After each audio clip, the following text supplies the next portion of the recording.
What's up, everybody? Welcome to the PixelPlay podcast, episode 247, if I'm not mistaken. The journey to 250 is nearly done. Don't worry, Kaylan will be back before that. I think he should be back next week, based on his schedule. So hopefully we'll see him back then. We'll cross our fingers for the dad without a basement currently. We miss you, Kaylan. Yeah. But we got some stuff to talk about, and by stuff to talk about, I mean nothing, because nothing's happened. We're all still just reeling from PlayStation being dumbasses still. Yeah. Like, what's the closest story we could talk about? Like, well, PlayStation says they're not going to change their mind, to which we go, we know, you're a corporation. All right, cool. Yeah. Moving on from that. Yeah. But obviously, we're going to talk about what we've been playing. Hey, that's something that we always do. But the idea that I had, and Chris was very excited with this idea as someone who owns everything anyway. I do. Is what would we do if we wanted to suggest to somebody who has no possible peripherals right now in the gaming community, or the gaming community? Jesus, that makes perfect sense. In the gaming, what's the word? It's not industry. Doesn't even make sense. Like, I guess the gaming console-sphere. Yeah, let's call it that. Sort of. I like that. I don't know. That's a word, maybe. If not, put it in Webster's next year. Come on. Yeah, new word. But we thought, okay, well, if you have never spent money on a gaming device at this point, not counting your phone, which I'll be the hot guy or the hot take guy to say, like, that's not a gaming device. I don't care what anybody says.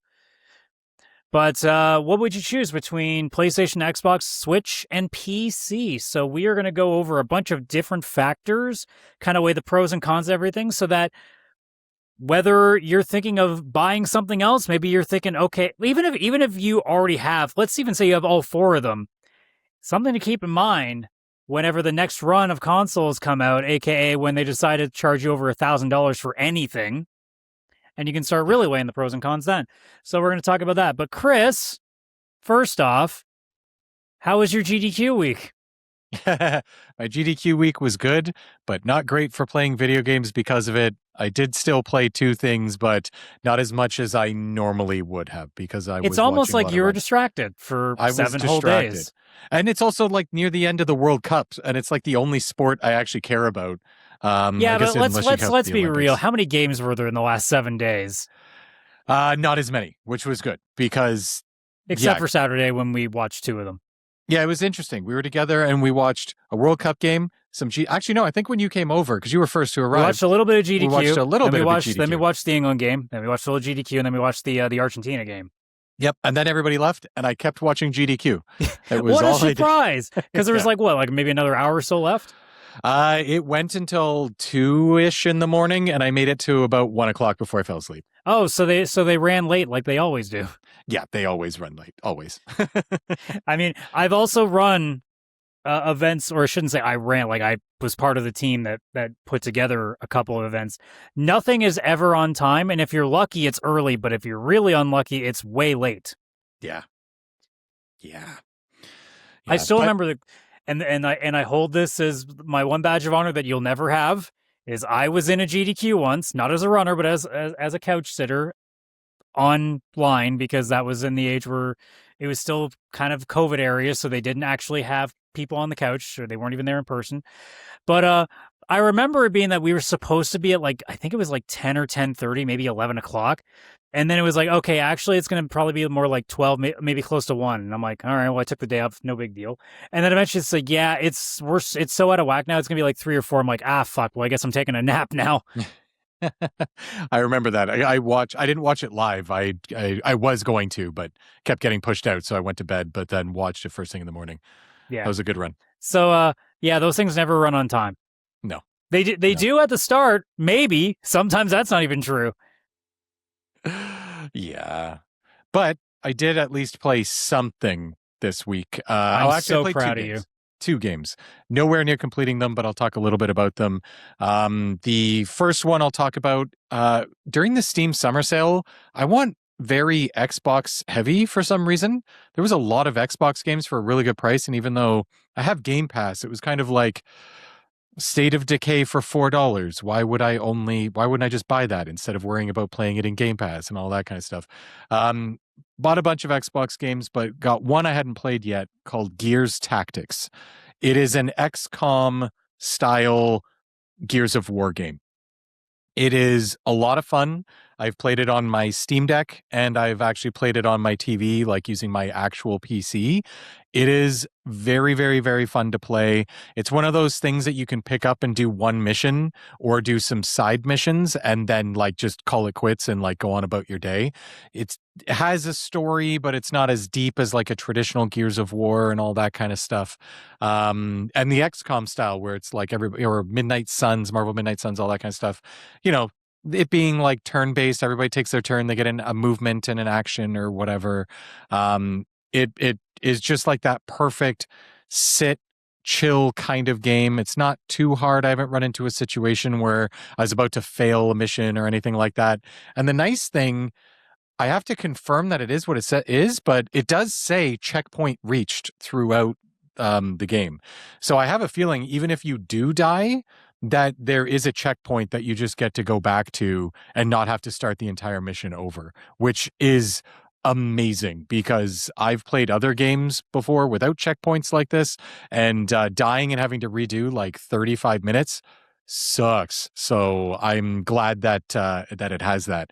But also it's really cool in the sense that you get to upgrade your character's armor, weapons, attachments for their weapons and stuff like that. You get to recruit people and choose which ones you want to take. They get experience as you play, so it's like which person do I want to take on a mission to level them up. When they level up, they have each character has their own skill tree that goes based on their class.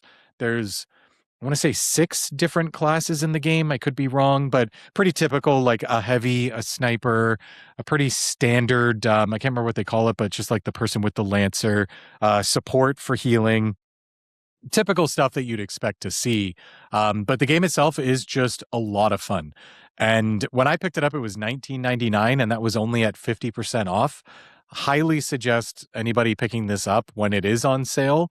It's only $40 to begin with, so you can get it on sale for sure. It is on Game Pass, so if anybody has Game Pass, you can play it there too. But yeah, like playing this on Steam Deck is a dream, and playing it on an actual PC even better. So highly suggest it. Pretty sure it's on Xbox too, though that's not where I played it, but pretty sure. Yeah, so now if you had to compare it to say like, because have you played an XCOM game? Oh yeah, I played XCOM, the first one and the second one. So if you had to compare them against the other those two XCOM games with this one, like where would you put it kind of like next to them? I would put it probably with the first XCOM, with where it's got the few different classes, it's got the different missions. The missions are getting a little repetitive. There's only 3 chapters in the game, and I'm halfway into chapter 2, so I have played a bit. No, it's not a very long game by any means. It's not like I played 30 hours and like that's just where I am. I've maybe played 7 hours total over the last week, an hour a day maybe. But yeah, it definitely has that feeling of the first XCOM where the missions do feel a little repetitive. They're fun the entire time, but you've just got your certain classes. Each level looks very similar to the other levels. There's no shocking like, oh, wow, this level looks so different and is beautiful. No, it's like Ruin City just every single time, which the first XCOM game, I think, kind of had that. You do have a base that you go back to after every mission, but there's not much to do there. You can open chests that you find on the map, upgrade your characters, and then just go to the next missions. It's not like the first XCOM game where you have a base you're actually building with purpose and upgrading. There's none of that. It's more just like, hey, the mission's done. Do you want to upgrade your characters and open your loot? And then you equip that loot before you go to your next mission. It's just like that kind of stuff. So it's honestly, it's even more bare bones, I would say, than the original XCOM a little bit. Just more graphically impressive, of course, because it is newer. Yeah, so it's more like an XCOM light in terms of gameplay. Yeah, I would give it more XCOM light. Because even if you take the other XCOM style games like Marvel Midnight Suns and stuff, that had a whole hub with story and everything that you were advancing. This story only plays out with cutscenes between major missions. The cutscenes look beautiful. They actually put a lot of work into them, which is pretty cool. And one other thing I would say that might be different than some of the other games, I don't really remember with the original XCOMs, but there's like a boss level at the end of each chapter, and they can be massive bosses. Like these aren't just like one character moving around on the screen. These are the big bulwarks or whatever they're called so far, at least that I've run into in the Gears of War series. sometimes will have something like that, but it's more often than not, it's just you end up having like a big wave at the end or something. Yeah, yeah. And the bosses had waves of enemies joining, but it was more about like take down this massive thing that you Yeah. don't want to get close to you. And it has multiple weaknesses where you can shoot the weapons on their arm and then they break and they can't fire with that anymore and that kind of stuff. But yeah, a lot of the stereotypical stuff you'd expect here is there where you can set your character to like just be on watch within a specific cone field of view. And if an enemy walks into it, they automatically fire at them and all that kind of stuff. Very, very similar. If you've played any of these XCOM style games, you'll like understand this game within a minute. Like it's exactly what you'd expect. Yeah. Yeah. The other game I've been playing is one that I was feeling left out on because you and Kaylan have now beaten it and I hadn't yet.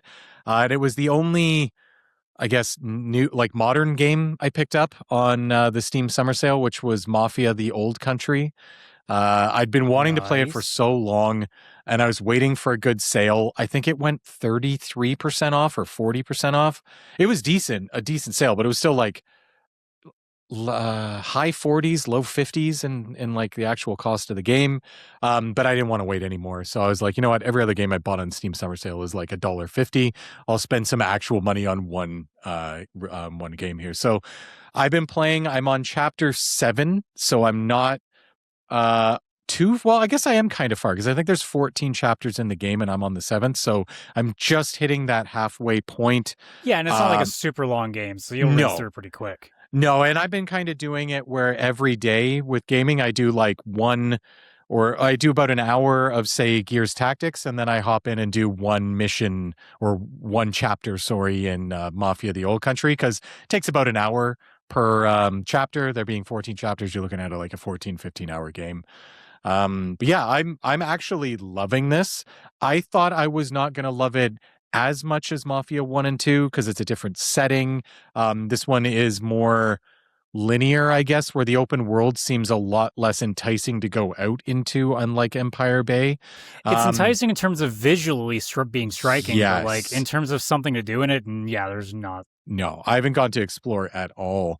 But I would say story and vibe wise of this, I like this more than Mafia 1 and 2, which I love those games. I think the story, the character, and everything in them are so good. But I absolutely love this era and the characters and all that kind of stuff. It really does feel like an evolution of the Mafia series.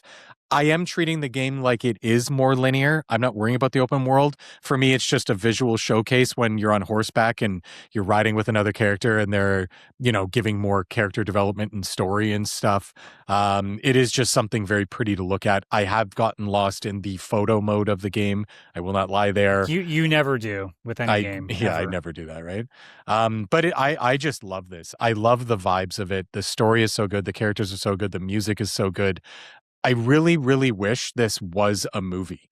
Like this feels like Godfather fan fiction. Like it genuinely does feel like that. And I really, really do enjoy it. Though I will admit the one major gripe that you had, which is one that Kaylan, I believe, had as well, was the knife fights. I can see what they were trying to do with them, where it's very like, oh man, just one-on-one with a knife. Like in real life, that would be more intense to me than like a gunfight. Like there's something about having to fight somebody because it's like you have a chance you might live. Like if you have a knife and they have a knife, you just have to outbeat them with your knife skills. But like whoever screws up gets stabbed and dies. Very, very intense. And I can see why they went with it because it really makes the bosses feel like this one-on-one big moment. Yeah. But they don't hit. I don't. I don't think it's that they don't hit. It's just because they use them every time, it loses its luster. Yeah. If you did it with in certain instances, it would work better. But because it's like every single time it's somebody quote unquote major, it kind of takes away the freshness of it. Like if you used it maybe like 3 times, like it was like, look, this is the big showdown with this guy. Like, cool. And like other times they're like, what's wrong with a shootout? Or what's wrong with just straight up like you chase the guy and he crashes off the road and like you find him while he's like basically like dying on the ground. You're like, sucker, bang. Yeah, like where is that? You know, like they've done great with there's like some chase sequences where you're in a car or on horseback and that kind of stuff, which I've loved. But every single boss, it's like, oh, okay, so what excuse are they going to give for a gun to get knocked out of my hand and the main, boss's hand? So we have to pull out our knives and do this the old fashioned way. Like, Like, couldn't you just be like the one genius wanted him to carry a second pistol so you can Indiana Jones the motherfucker? yeah. Why they couldn't Yeah. even do that once, like just as a bit? Yeah, as a bit. Yeah, because it's been like 7 chapters and I fought like 3 or 4 bosses and every single one is a knife fight. And now when they show up, it's like, okay, here we go. Parry, parry, attack, parry, dodge, parry, attack. Like it just feels like I know what they were going for. But yeah, I think you're spot on with it. It's just because they used it for every boss, it's just losing that like, oh wow, like this is a big deal. It's like, oh no, this is just the boss And especially fight. That's what because they're like the rest of the game when you're fighting, it's gun combat. So it's weird that they suddenly stop it and go into this much slower, more like what's the word I'm looking for? You got to be patient, essentially. Yeah. And like it kind of it takes away the game feel. Yeah, it absolutely does. I wish they had toned it down with the knife fights for sure. Other than that, though, like the gun final play is boss great. fight absolutely would have made a lot of sense. Oh, 100%. Yeah, because like, it's and you haven't emotional. played it yet. You haven't played it yet, but it does make a lot of sense in terms of like what actually happens to get to that point. That's probably all you got. So Yeah. Yeah, no, 100%. I could see how this would be perfect for the final boss. Very dramatic, very emotional, very personal, right? Because a knife fight is a lot more personal than just shooting at random people hiding behind barrels.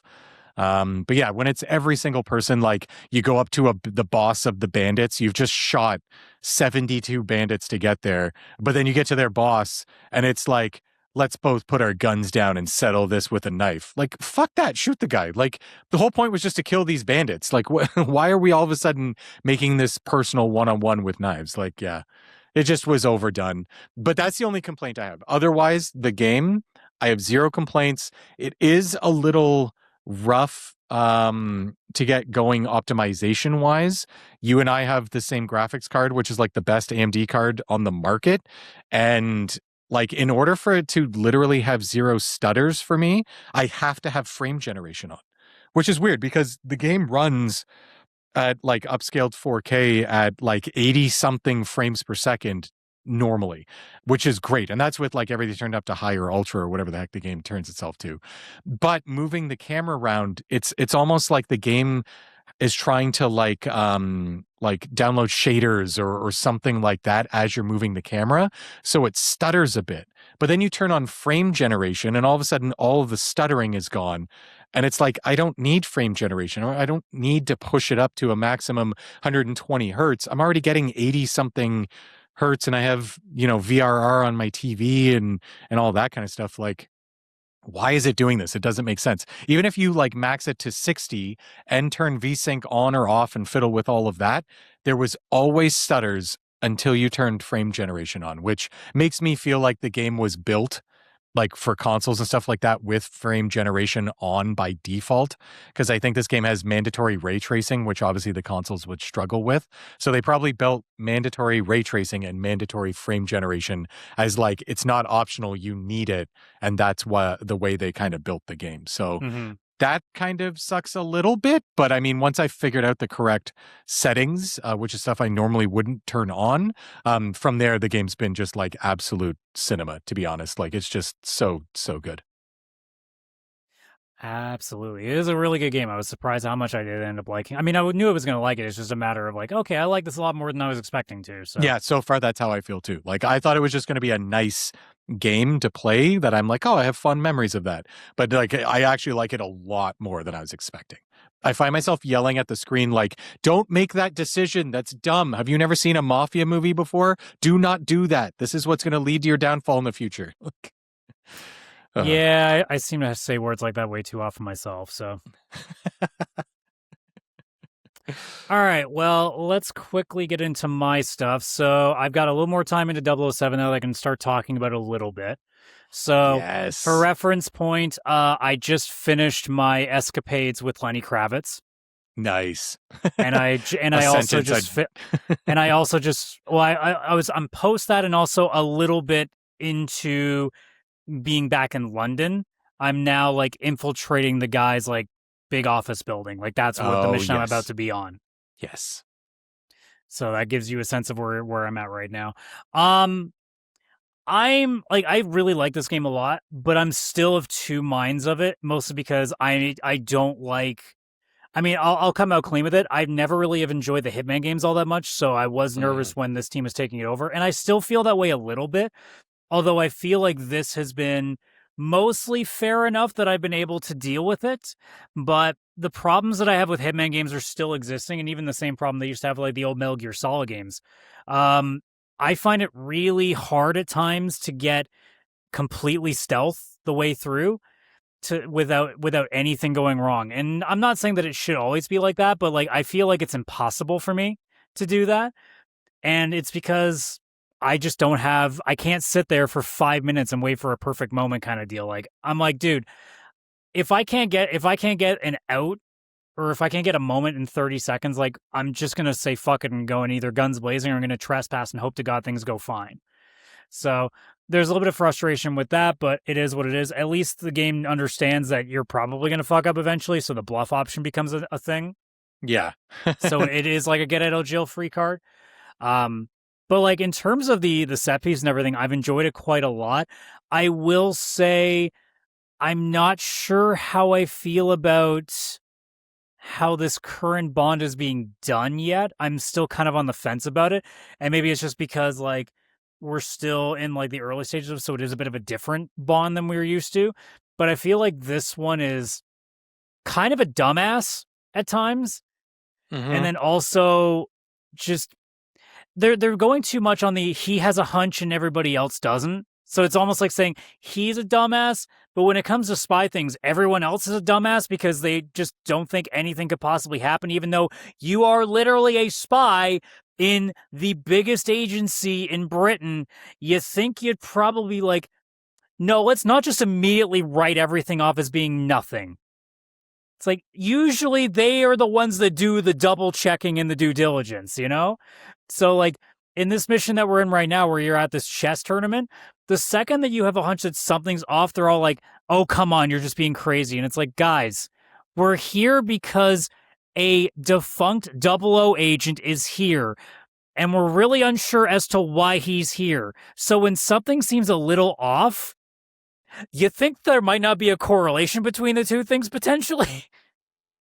Yeah, there is some of those moments. Interestingly enough, as you keep going, I'm not going to spoil anything for you, but I think that it really does end up in the end doing a good job of having it grow where Bond is kind of proving himself and his hunches start to Yeah. get more trusted and people start to take him more seriously and he starts to take himself more seriously.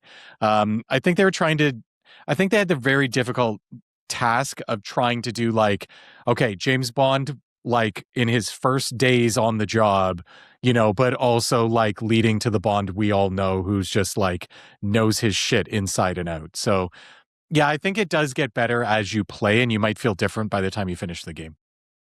And then at least at this point, my other major concern, the Bond girl that we have in this game, it seems like I don't like her at all. I don't want to spoil anything, so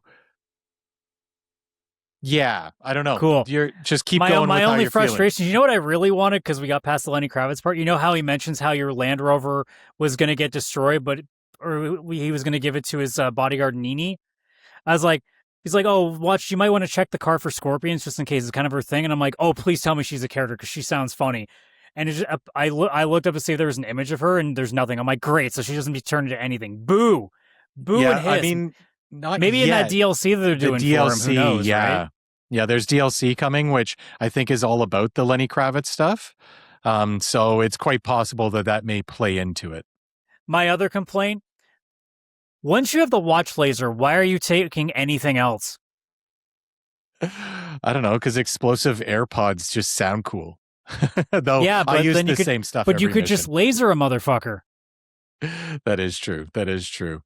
I did only end up using I think like two specific gadgets like almost throughout Like the right now, I'm entire just game. using the laser and the dart gun. Like those are the two things that I'm really sticking I to. think those are the two that I brought on every mission too. Yeah, I didn't use the smoke grenade. I didn't use the proximity mine. I think that it's kind of cool that they're like earbuds and stuff, and you're clearly Yeah, no, putting one they on the did a really wall. cool job on like modernizing them. Yeah, yeah. And then also, God, the AI is dumb sometimes, and I love it. It's, yeah, that unfortunately can't be helped. I think also the AI is a little off. Like sometimes I'd be hiding behind a wall and someone would be like, who's that? It's like, you can't see me. I'm through a wall. There was a time though where I'm at a corner of a bar and the guy is standing on one corner and I'm at the other side on the wall, like facing him. So it's understandable that he can't see me. I went through a vent. So he shouldn't be able to see me. The other guard starts walking and turns to walk towards him. So keep in mind, I'm just hanging out slightly behind him, out to the side a little bit. He's standing within 10 feet of me. And he's just talking to the dude, pays no attention to this weird short-haired guy that's just right there, crouched over. Yeah. Sometimes I don't know if it's Don't get me wrong, I wasn't complaining because it meant I was safe. Yeah, for sure. And that man took a bottle of whiskey to the head for his trouble afterward. Yeah, that is one thing I did like in this, that sometimes the combat, when you did end up getting into like a fist brawl and stuff, like you'd grab a weapon, it only has 3 bullets, you'd shoot it, then you'd throw the weapon at somebody, run up to them, fight them, and smash their head against like a drawer or something. Like some really cool random shit would happen, which was a lot of fun. Speaking of combat, the only other complaint now that I'm thinking about it, I actually don't care for the gunplay all that much. Maybe it's just because I'm getting better at it now, but like that first bit where you're at like an airfield, yeah, I died way too much at the start. That was hard. That was very hard, that first part. And maybe it was intentional, so like you get to understand like you shouldn't be getting into gunplay that much, but also this is a set piece. Why is it that all the cover that I have around me is easily breakable? Yeah. I think it was to like force it that you're constantly moving forward because you're trying to get towards that plane, and if you stand still for too long, how that helps? When there's less guys. There was a shit ton because by the of guys. by the time you're later in a mission, like where I just recently finished, where you're in a big art installation room and you have to do the exact same thing, at least then I've had some time to learn the combat. This was the first time I really got to pull out a gun. And they're like, fuck you. Yeah, that also, was disguises aren't a thing as much, and I'm very disappointed by that. No, it seems like all the disguises are just Bond's wit, where he'll jump in through a window and he's like, penetration officer, is your manager around as this window is unsafe? And people are like, oh yeah, he's down the hall. Like, I love how you're like, shit. You just say the most weird things and they just accept it because like, okay, like we better just deal with this because otherwise this crazy lunatic is going to kill me probably. Yeah. Or it just sounds so ridiculous it must be true. You literally stun lock them. Yeah. It's so weird. But yeah, I do like the game a lot. I will see how the story goes because it is getting better. I do like the way that it's kind of forming so far. So I'm hoping that as we get towards the end that the story really kind of kicks into full gear. Yeah. So I am enjoying that so far. I probably should have this game done by now, but because my childhood will not let me, I kind of got distracted by something that clearly no one else really is going to give a fuck about, but I'm going to talk about it anyway, and that's backyard baseball. Yeah, I figured that's where you're going. Where I've spent way too much time into this game.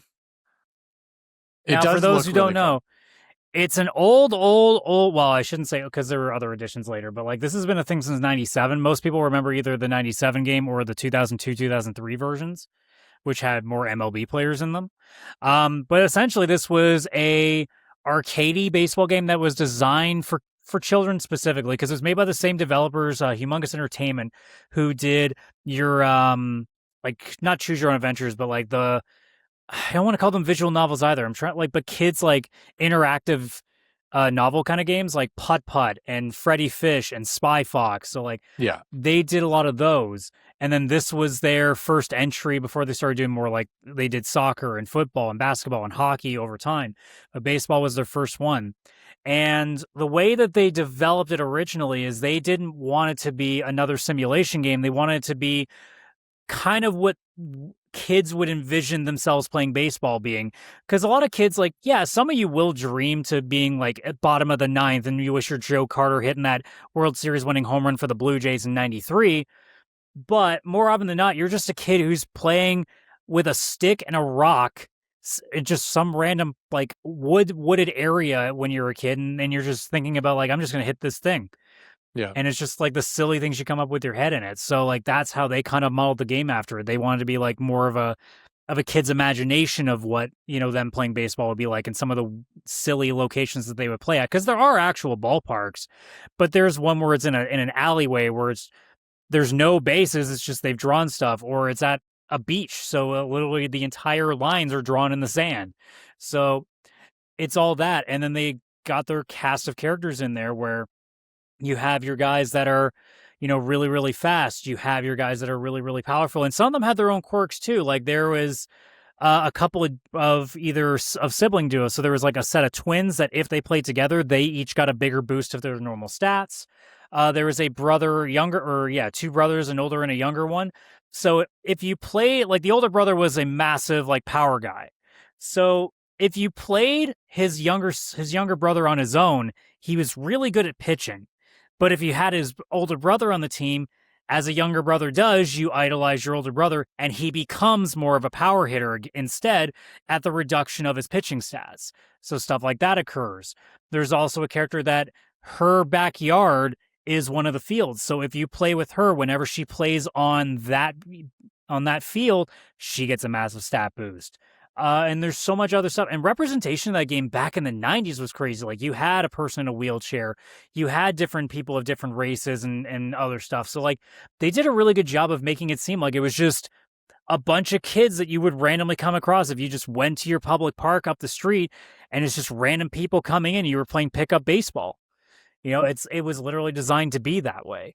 And now now a new company took over, they re-released a bunch of the old games, and now they finally done their 2026 version, which is a much more modernized version. It still plays for those who have played the old ones very much the same, minus a couple of tweaks. Like now there's like sprint buttons and sliding buttons. There's a few other different power-ups and stuff. Obviously the fields have changed. There's new modes.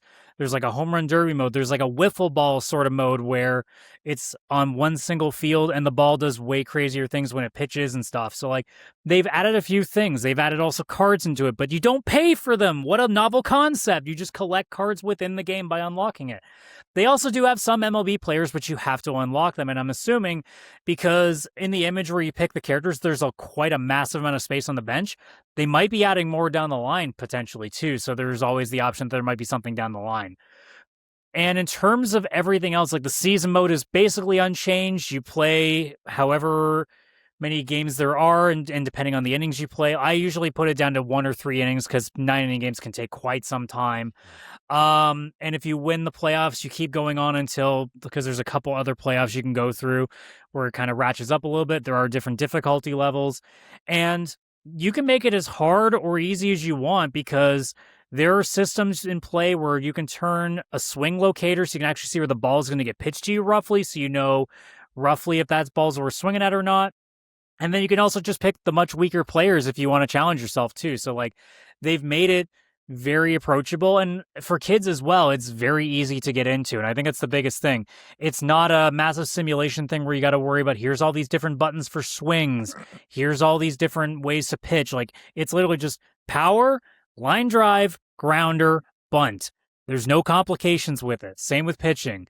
You got a fastball, you got a slow ball, and you got ones that go right or left. And then there's like special pitches you can unlock or special bats you can unlock if you're doing really well. So like if you're ratcheting up the score, you could get like an aluminum bat that just makes your power go through the roof, and it's almost a guarantee that it's going to be a home run. If you get a strikeout, you could get like an even faster fastball or a pitch that freezes midway or this ball that just goes like zigzagging all over the place. So it's also funky too of like, we all remember like the Mighty Ducks movies when we were kids for hockey, and there's the guy that does knuckle puck. So like it's that whimsiness of like having some fun with it. And yes, Chris, there are also achievements, so there's fun stuff for you to collect too. I'm seeing them pop on screen.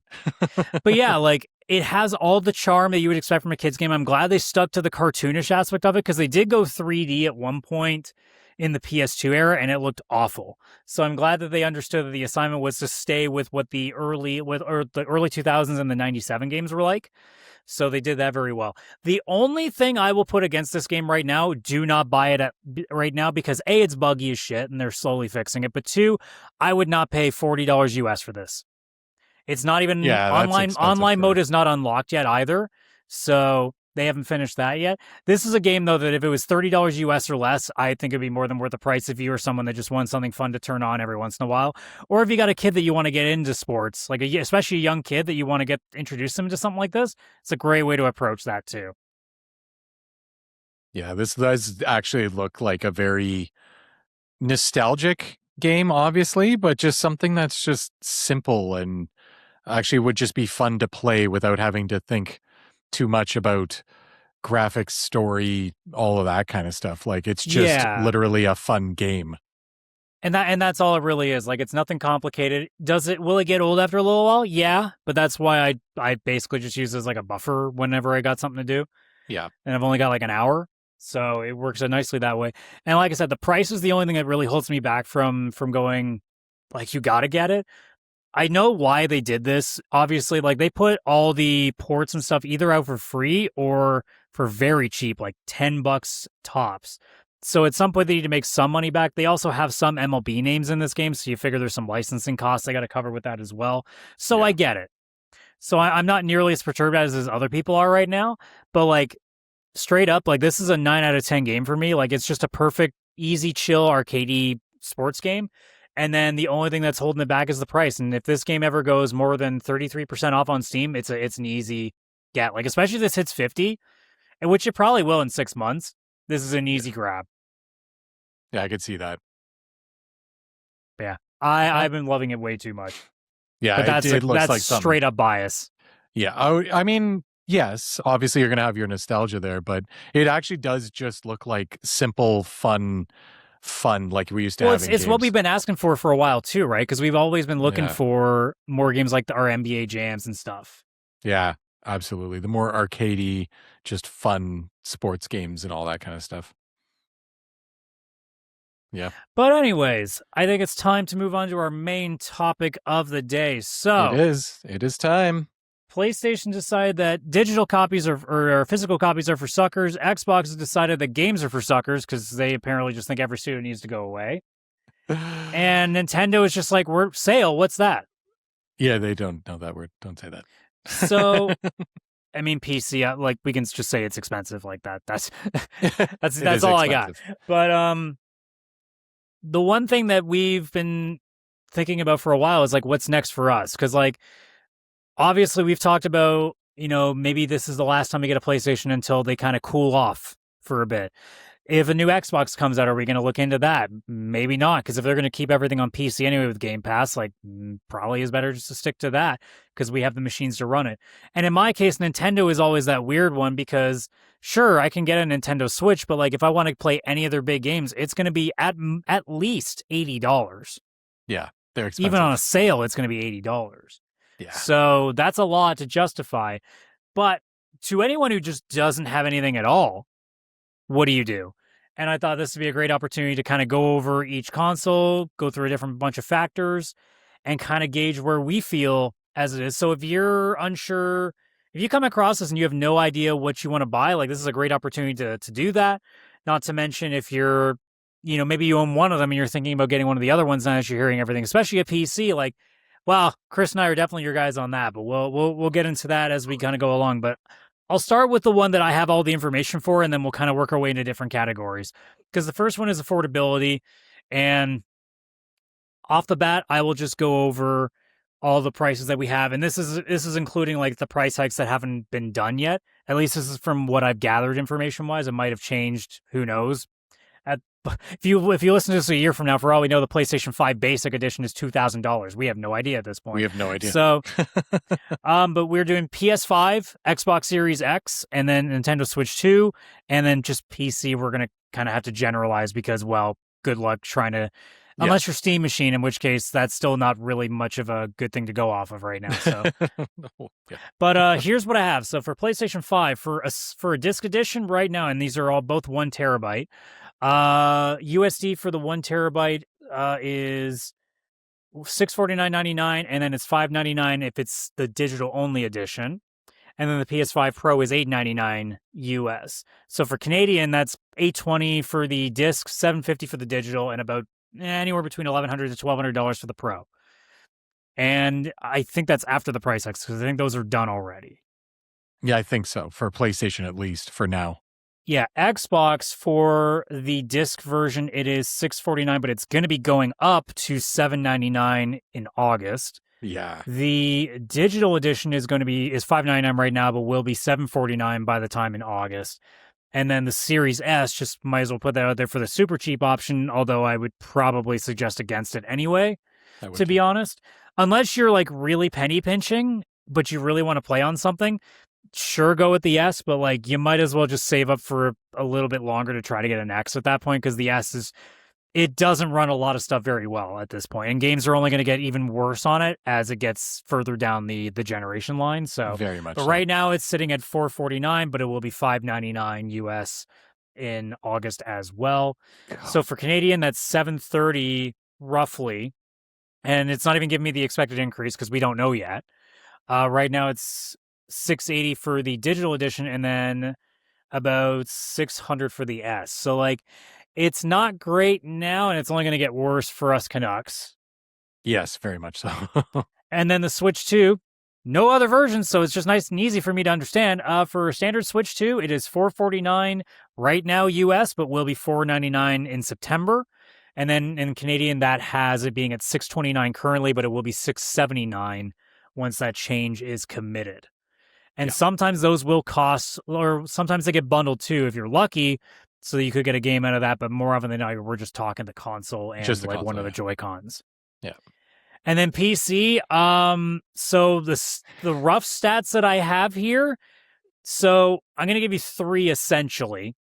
And I don't even think the low end is even possible now, but it probably is if you're buying it on a secondhand market or a pre-build. But like entry, and I'm talking like bare bone level, is at $750 US, and that might be a stretch now. But like mid-range, which would be somewhere in like the 1440p, like performance, no prob, somewhere around $1,500. And then if you're going anything beyond that, especially if you're looking for 4K, you're looking at least $2,000 plus. Yeah. Like for reference, mine in Canadian was close to $3,000. And that was top of the line graphics card. The graphics card alone was about a third of the price of my entire machine. So yeah, same. Yeah, because I've upgraded to the same graphics card, and I think my PC now would have been about $2,600, and that's because I have weaker other stuff than what you have in your build. So I mean, like in terms of affordability, I mean, obviously Switch is the route if you want to go cheap. But you also got to keep in mind of other things that we'll get into. But like the only other thing that could sway you right now, at least in my opinion, would be the fact that Game Pass exists on Xbox, where you can get a lot of really interesting games right off the bat. Yeah. And for not paying too much more. So if you're looking for something just to play anything on, you're not really particular on what that's going to be, or you can wait for certain things to go on the service, Xbox does seem like an interesting option at that point. Yes. However, also keep in mind that this is after they had lowered the price of Game Pass, so it could have been a much harder sell months ago when it was actually not that great. Yeah. So there's also that.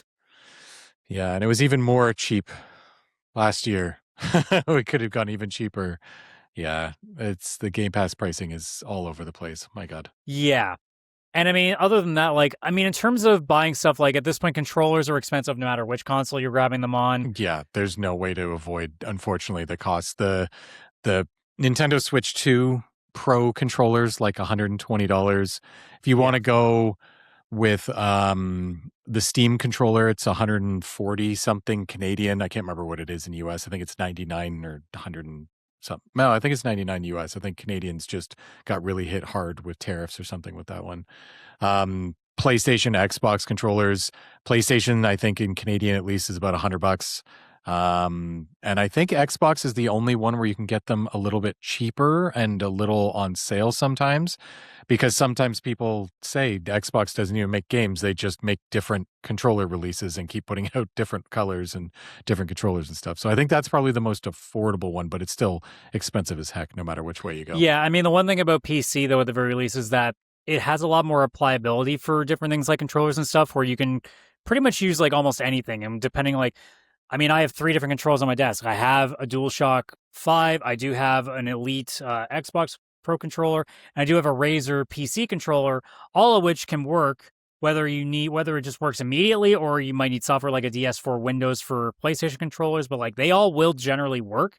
So like Yes. you can use whatever option you like there compared to a lot of the time with most consoles where you just use what they give you. So I mean sometimes there Yeah. are third-party options, but it's not as strong back in the day where you had, you know, 10 different companies making controllers for stuff. So, Yeah. The Switch does have some good third party, like I think it's a company called Power A that makes a bunch of like more discounted controllers. The only issue there is you actually lose a bunch of functionality with them, because the stuff like gyro and stuff is taken out, which some people may be like, oh, I don't care about gyro. I don't want it.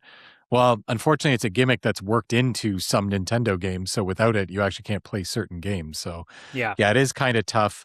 But yeah, as you were saying on PC, any controller pretty much works, especially if you go through Steam, because Steam actually has a list of controllers that they've basically built their own drivers for. So you can use a PlayStation 4 or 5 controller, um, the Nintendo Switch 1 controller, any of the Xbox controllers all the way back to the 360. Obviously, the Steam controllers, Steam made it. But 8-bit Do, the Razer ones, any of those like Turtle Beach, I think they maybe make controllers. I can't remember. But yeah, there's a bunch of like different, more discounted controllers that work on PC, and just mimic like they're an Xbox controller, and they just kind of pretend to do that. Yeah. And I mean, the one thing that I can throw on the PC side is like, again, like it's going to be more expensive, but what the upside to PC is that it's not a one time only thing. Like you can constantly keep adding to it as you go. So like, I mean, it depends obviously on like if you start at entry level, piece by piece is probably not going to go very well because at that point you got a lot to go from there. Like if you're Yes. starting mid range, you probably have a lot better options to tinker with. If you can afford the high range option, of course, but you already have the money, so you're not really concerned that much about it. But Yeah. mid range, like you can add like more RAM to it over time. Right now, no, because RAM prices are through the roof. But Yeah. like things like you could change the graphics card to a little bit better if you know as a few years from now if a new car comes out and that pushes down the price of another one. So like there are things like that that you can add to it and you can slowly upgrade it by that. Same goes for like I said, the applicability of different peripherals. Like you can always upgrade every little thing, whether it's your keyboard, whether it's your mouse. Like there's a lot of different things that over time you can slowly kind of build what you want. It doesn't have to be an immediate setup.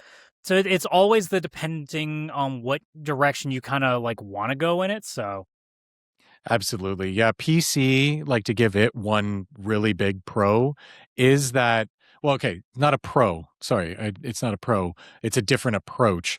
It has it has the highest entry point of cost. It is definitely the most expensive item that you will purchase, like all the different parts to build the PC compared to any of the consoles, even the PS5 Pro, like mhm. obviously. The difference is, though, once you have those PC parts, you're done with all of your big spending. All of it is gone. There's no subscriptions, as we'll talk about probably. The games are so much cheaper with so many more options and approaches on where to play them. You have access to games you would not normally have access to. You can upload your own digital ROMs from your actual games that you rip and put on and all that kind of stuff. Like, a lot of the cost does disappear once you have built the PC compared to consoles where cheaper entry, but you're going to be forking up money Yeah, constantly the afterwards. affordability comes in down the line compared Yes. to whatever else, which is a Yes, good segue absolutely. into library because that's where things can change. Yes, very So much so. when it comes to the library, it really depends on what you're here for. But like to continue that conversation that we were just in the midst of, what PC has above everything else is both the volume of games that exist out there and the price point of games that are out there. Because there Absolutely. are lots of cheap games on both of all the other console stores, but they're usually dog shit, or they're like those like $5 like cash grab games that are just there to be like a 1 hour thing and done kind of stuff. Yeah, 100%. Whereas on PC, like because the way that either Steam or GOG or places like Fanatical or Green Man Gaming, where they constantly have stuff on sale, it does leave you a lot of opportunities that whether it's a game that is 6 months old or 6 years old, there are places where if you wait long enough, you can find a really good price for something. Whereas, especially with now how what Sony is doing with the getting rid of physical copies, they now have full control of what's being priced on their store in a couple of years. They could go the Nintendo route and not have good sale prices anymore. Yeah. So that's where that comes in. But at least from terms of the libraries, like PC dominates that category because of just the sheer volume. Sheer volume. Like Absolutely. almost every game is on PC apart from a few exclusives now. But like after that, we all know that with Nintendo, the best games will be on those. In terms of like bang for your buck, will not be a broken pile of ass unless it's Pokemon Violet. It's like the one exception to the rule. It's true. It is true.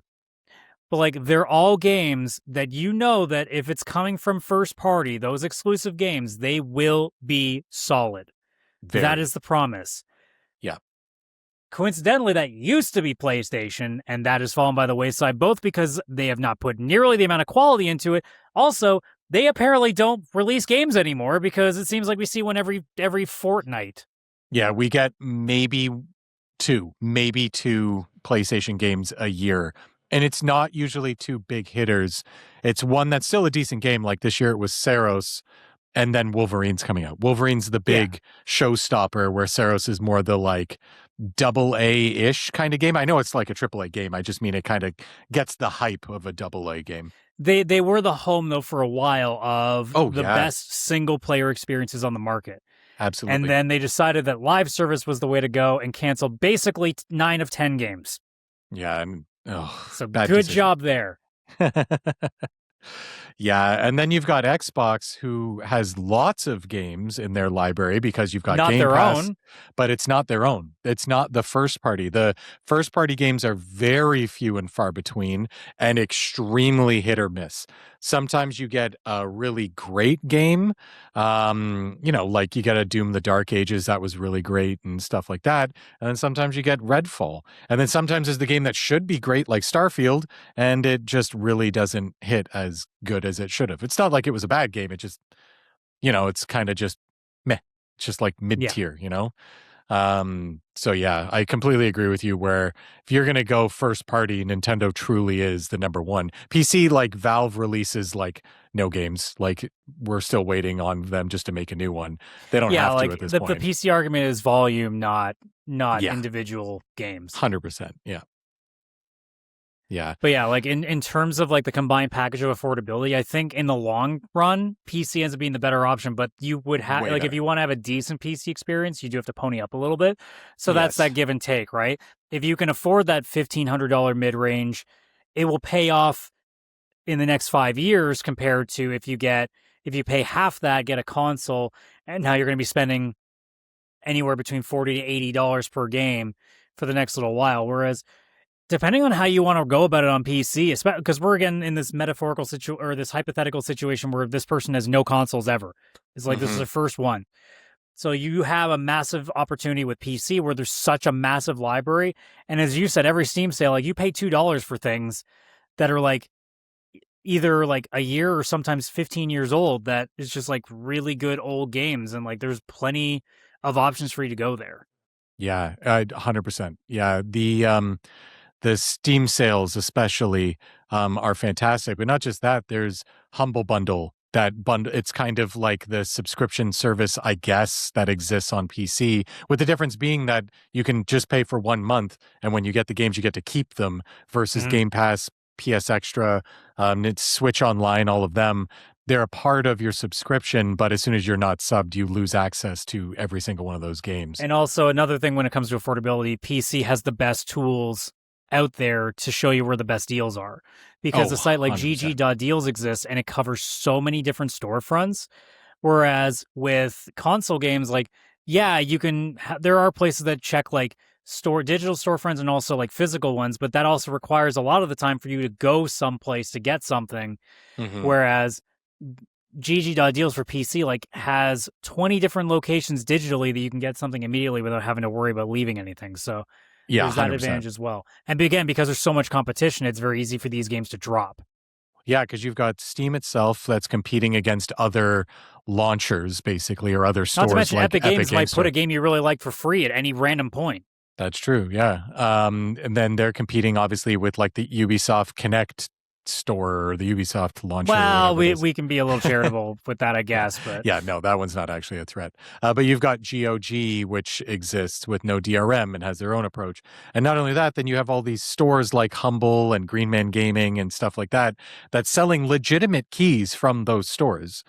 But they're another source for them. So now Steam is actually competing, and Epic is competing with other stores selling games for the same actual launcher. So lots of competition going around all in all directions there. yeah. Yeah. So the next oh, sorry, were you going to say something? Well, I was going to say one more thing about the library that does come up, unless this would be in a different category for you, is actually the that the games actually stick with you, if that makes sense. Like your actual library for certain things, it's kind of important, I think, with backwards compatibility and stuff like that. Is that would that come up in a subject later? It would be like a bonus feature kind of thing, or future proofing, where a lot of PC games will just play themselves later on, where you never know what a console is going to do the next time around. Yeah, exactly. And that's what I was about to kind of bring up, because each one kind of has their own approach. Xbox is, for a console, actually really good with its backwards compatibility and its library of games.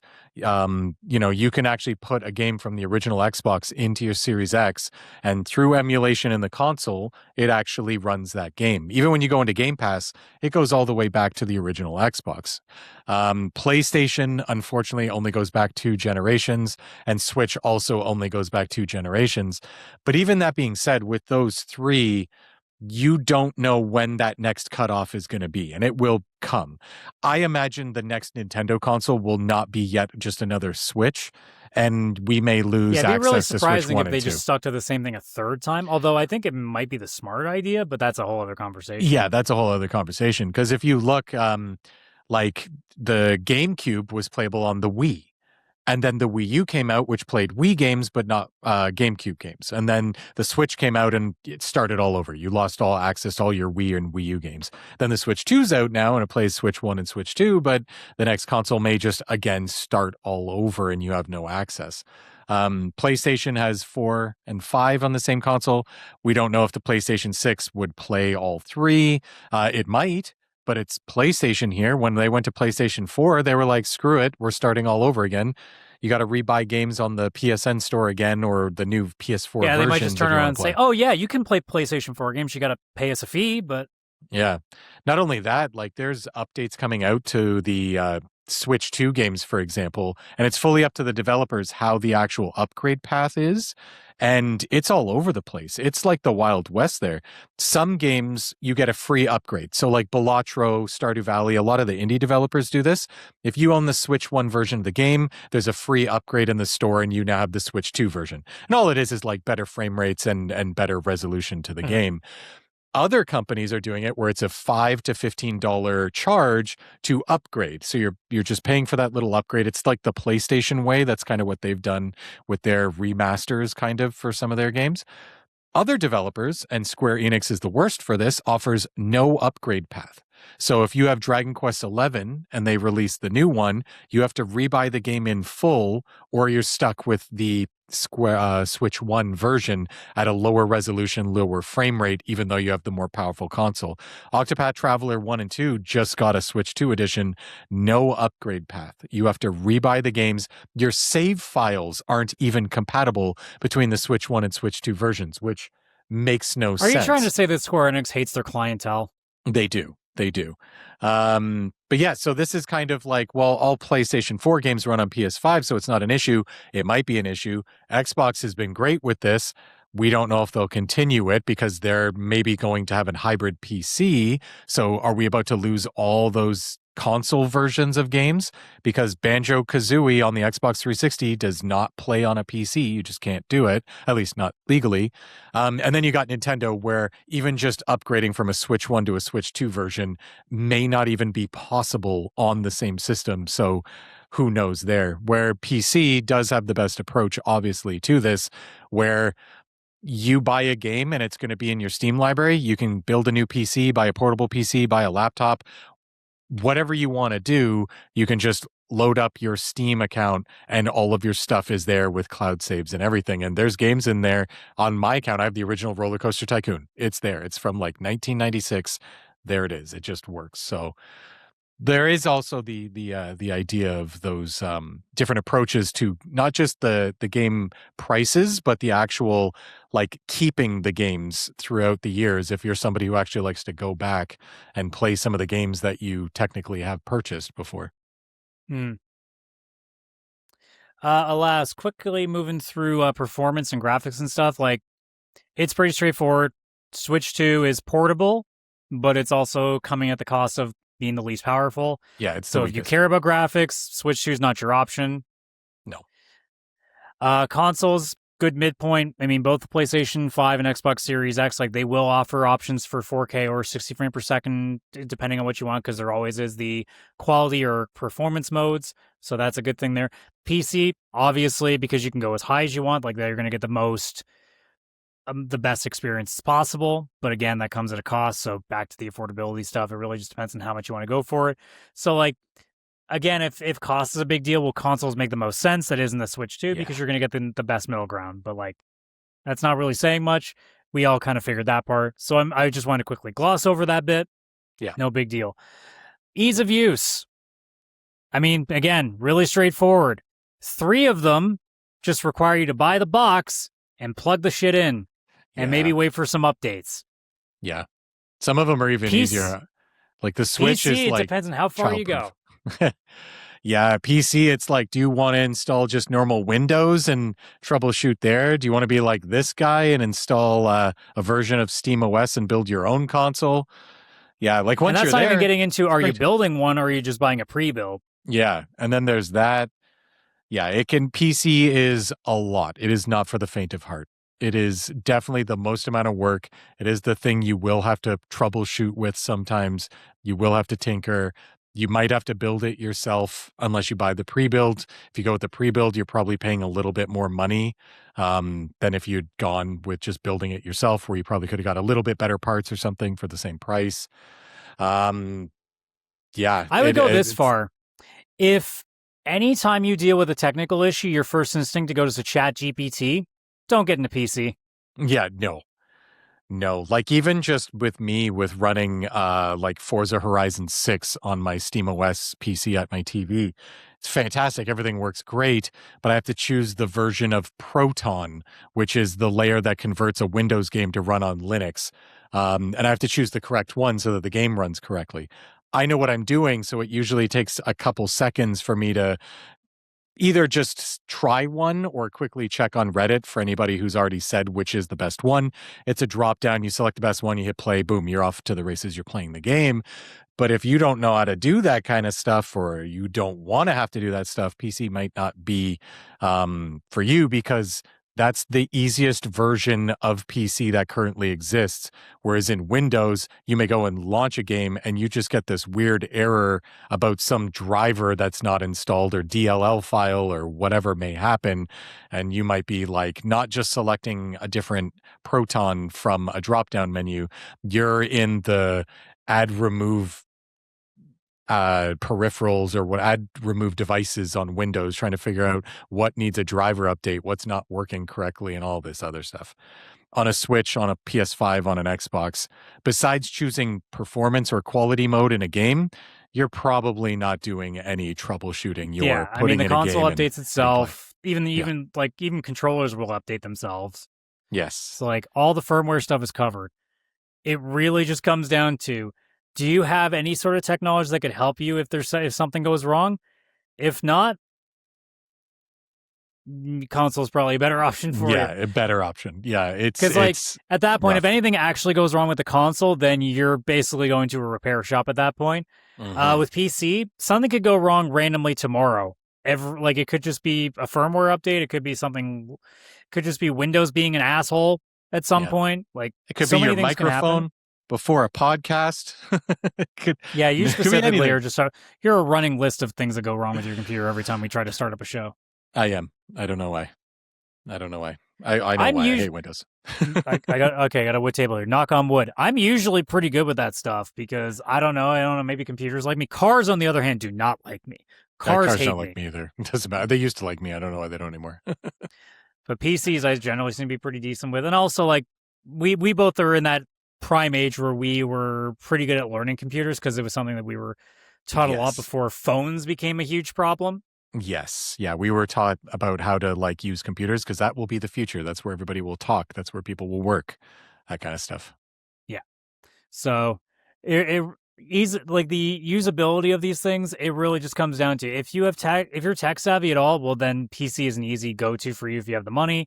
Yeah. If not, there's a reason why consoles have been so popular for so long. No, it's because anyone can use them. Yeah, and it's a trade-off because obviously on PC, all that extra tinkering is all these different options. Like I said, you don't have to have Windows. You can have Steam OS and stuff. Like you get to choose the operating system and the you front can find end. like the perfect match of everything. Right? Yeah, you can install Play Night and instead just use that. Like there's so many different versions of PC software that you can even just start with, let alone inside the games. I mean, that also comes as a cost for the games too. Like you were saying earlier with the Mafia stuff where you had to tweak things a little bit to get rid of the stuttering. Yes. That's the thing with PCs because, again, when you build something for a PS5, you're building it specifically for just that one thing.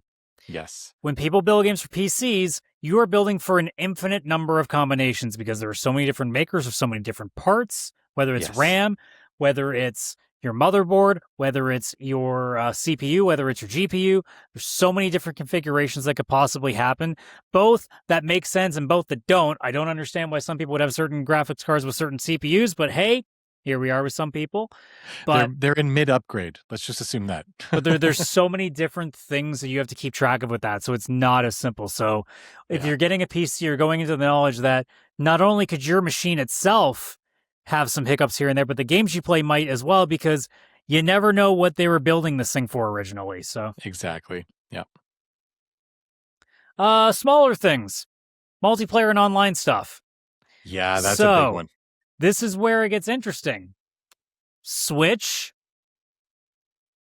kind of not really there for online much. It's better than it used to be, but not by much. No, it's got games that have online. Like, I was actually surprised at how many. Like, even the most recent release of Star Fox has online. I just think that a lot of people don't think about it, me included. No, because the only way you're playing multiplayer on Switch generally is in like a group setting in one place. Yeah, that seems to be like the core thing for most co-op people. Kind of vibe. Very, very much. Yeah. But it also it would make sense. Oh, sorry, go ahead. Oh, I was going to say, it does have the most affordable of the different online costs. Yeah. Because it's like in US, it's $35 a year for the family plan, which can be 8 people. That's like less than $5 a person per year for online, which also gives you obviously all their retro games, that Switch Online service, which like, would I rather buy those games? Yes. But for $5 a year, not even, that's not even the cost of one of those games. So it's kind of like not very egregious with how much they're charging, as long as you can find 7 other people, which is very easy to do. Just go on Reddit. There's a whole subreddit of people looking to find members who would like to join their family plan and pay $5 a year to be a part of it. So yeah, it's very, very easy to do, at least on the Switch. But you get to the Xbox, you get to the PlayStation, it becomes a little more complicated with a lot more tiers and a lot more because now you're talking like you have to in order to play online, like all 3 of those consoles have them, but obviously Sony's and Xbox get more expensive because they have other tiers to it, including ones that include things like their library games you can get, kind of like a Game Pass, but PlayStation has the far inferior version, which is extra, which is nothing. Premium is also there for reasons I don't know who has them at this point. Because, like, it's cloud saving, demos, and, like, retro games, to which I'm like, I need to pay extra just to play fucking 17-year-old games. No, I'm good. Yeah. The Yeah. one thing you don't got to pay for playing online on PC. Yeah. Or cloud saves. I Cloud mean, apart saves from and your all online. internet, but you're already paying that with for the to play it online with your console. That is So true. That is true. Yeah, this is definitely one of those cost mentions that we'd mentioned earlier, where it's like PC has a very big upfront cost to get the parts, possibly build it. Obviously, if you're not building it yourself, maybe you got to pay a little bit for getting a pre-build. But once it's built, it's just buying cheap games and you taking your time to tinker and whatnot. Whereas these consoles, you need these subscription services if you want to use the consoles to their full potential. You got to pay for online and cloud saves, which to me is wild that even just cloud saves are behind a paywall. yeah, like even do like basic math, like to build a PC akin to like say a PS5 Pro. So let's say we're going off of 900 USD, probably something close to that mid range of $1,500 US probably builds you a similar machine. Yes. Well, and you're already going to pay like about $100 a year for PlayStation Plus, even just the essential version. Yes. So, and that's not including paying for any games or paying for more controllers and stuff. So when you really stop there and think about it, that might almost pay itself in a couple of years anyway. And that's not even counting when the games start coming into play and you start offsetting with the sale costs and everything too. So it's really, again, it depends on which direction you're taking. And if you care enough about graphics, because again, like if you're okay with just getting a base PS5, then okay, yeah, there's some differences there. So it really just depends overall. But like the other thing with online multiplayer that a lot of people don't consider at first is your options for things outside of just playing the game with people is way better on PC. Even though things like Discord are built into consoles now, just playing it at the source on a PC is way better. Like having things like Discord or having, all these different ways to find groups and stuff in different PC games, like your guilds and stuff. If you're playing MMOs, like there's way more of an applicability other than just, here's a subscription to play online, go. Like it's way beyond that. Not to mention too, again, like a way bigger games library on PC means there's way more other options for you to play stuff with friends. Not to mention cross-play and cross-platform is making things a lot better, and PC is usually the best place for that. Yes, absolutely. Yeah. And there are some multiplayer games that you're going to find on PC that will take a long time to get to console. Usually they have to be successful before they'll get there. That's just because consoles have a much higher wall that developers have to get over to release a game on console. On Steam, it's $150, and then they just verify that your game is an actual real game and not a scam, and then it's on the Steam store.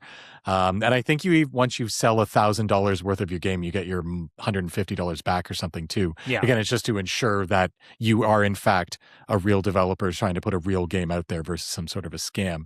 But you and I, for example, played a game called Lethal Company. I do not believe that is on any consoles. And I think it was normally locked behind 4 people. But you found a mod that opened it up to like 12 or something. That is like the biggest thing. We'll get to like the bonus features at the very end, but yeah, like that is a huge part of why PC has an advantage in the long run. So very much so. Yeah. And just very quickly about just the subs, because I have a really good real world example. You and I used to play Helldivers 2 a fair bit, both on PlayStation at the time, which required PlayStation Plus. If you're somebody who doesn't play a lot of online, like me, I don't play a lot of online games, at least on console. I wasn't at the time. You think that it's not too expensive or anything like that until you really break down how much money you've paid over the years and how many games you played during that time or how much you played online. I played Helldivers 2 once a week for a few months, but it was kind of like here and there, and it went over 2 years because of where my subscription was. In order to play that game online, and it was the only game on PlayStation I was playing online, was 2 years of PlayStation Plus because I was doing the annual thing, and it came out to like $200 something for those 2 years that I played that one game. So if you take the cost of the game and you take the 2 years worth of PlayStation Plus I had associated to it, that game cost me about 270 Canadian dollars or something ridiculous in order to play one game with my friends online. Where if I'd bought that game on PC at $50, That's its final price. And that's at full price, obviously, if I bought the game at full price, because all of a sudden that extra $200 to keep the online gaming going isn't there. So sometimes it doesn't seem like it's a lot, but I do encourage people to definitely like look at how many games you're playing online, or at least how often. Probably not how many games, but are you playing every day? Are you playing like once a month or something? And then how many years are you going to do that? And look at the total cost of that online, because if you're not using a lot of these PlayStation Plus games or Game Pass games or Switch Online games, and you're just really somebody who wants to play online like Call of Duty, really factor the cost of that subscription in, because it does sneak up on you. And there is a light bulb moment sometimes where it's like, I've spent $500 on subscriptions on this console over the last 5 years, and I used it only said amount of times. $500 could have bought me blank, whether it be games, PC parts, another console, or whatever. Mm-hmm. Yeah. The last thing before we get on to just the miscellaneous bonus stuff, future proofing. So as we said earlier, so the big thing about PC is that essentially this machine can go forever as you just keep tweaking it over and over time. A console will last, generally generations are 6 to 8 years. This one will probably be a little bit longer because of obvious reasons. AI. Yeah, AI data but centers. you have to also keep in mind, like, again, the price level is a partial to it, but like you have to it really is a depending on like how deep do you want to go, because the reality is the PC is going to be way easier to future proof because the stuff that you get will last longer. Generally speaking, if you get like more like a mid-range to high-end machine to start, that's going to last you a long time, and all you're really doing is just tweaking a thing here and there, or like replacing a part if it ends up like maybe you need to replace a stick of RAM, or maybe one of your fans kind of go like, and that's going to be way less in the long run. The other thing too is right now with the way games are going, PC is going to be the way safer way to make sure that your library is intact. Yes, that's what I was going to say. Is there's kind of two parts of this. There's future proofing the hardware and future proofing your library. The console hardware, it's pretty obvious. Everybody's seen it. Like you mentioned, 6 to 8 years on average. And then a new version of that console comes out. And then the old one slowly, still gets games for it for a bit, but gets kind of, no new games are being made for it. It's the idea too that like there. at the start of at the start of a generation, you're usually getting like a smattering of experimental projects because they're kind of figuring out how the software runs, or hardware runs, and then by the end of it, you're getting mostly like the best stuff, but also some of the stuff that they're kind of half-assing for that console because they're preparing it for the next generation too.